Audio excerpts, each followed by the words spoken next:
আবার যদি অটো না চলে তাহলে আবার সবাই নেশা করবো, মাদক ব্যবসা শুরু করবো, নেশা আবার ধরবে মানুষ। আগে মাদক ব্যস্ত, জায়গায় জায়গায় মাদক ব্যস্ত, এখন এই অটো পাইয়া মাদক ব্যবসা বন্ধ।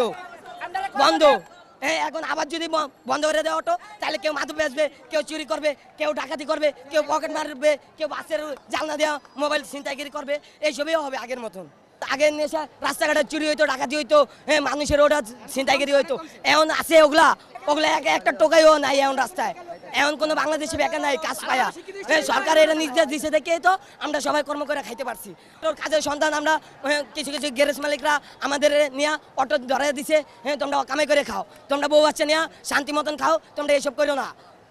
এখন এটা বন্ধ অটো পায়া, আমরা হয়তো কাজের সন্ধান খুঁজে বাইর করে দেন, আমরা কিস্তি 2 লাখ গাড়ি কিনছি, সরকার আমগো গাড়ি নিয়ে যাক, আমরা এটা মেনে নেই, ঠিক আছে? সরকার আমগরে কিস্তির টাকা দিয়া আবার গাড়ি নিয়ে যাক, বা আমগরে একটা কাজের সন্ধান বাইর করে দিলে আমরা খুশি, আমরা আর রাস্তায় থাকবে না, ঘরে ফিরে যাবো আমরা। এখন বলেন ভাইরা, ঠিক আছে?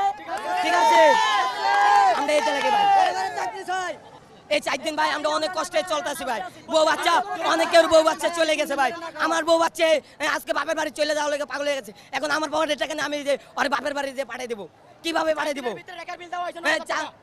কয়দিন পর রেখে নিয়ে যায়, কয়দিন পর টিআই খায় টাকা, আমরা 2250 টাকা দিয়ে ছাড়ে আনি। এখন গ্যারেজে তো প্রত্যেকটা গাড়ি নিয়ে যাওয়া হচ্ছে ভাই। এখন আমরা কি করবো? আমরা কিস্তির জন্য গাড়ি কিনছি, কিস্তি আলার কি জবাব দিব আমরা? কিস্তি আলার কি ওটা মানবে? তোমরা গাড়ি চলে নাকি না চলে, তোমরা খাওয়া না খাও, কিস্তি তো চালাতে হবে।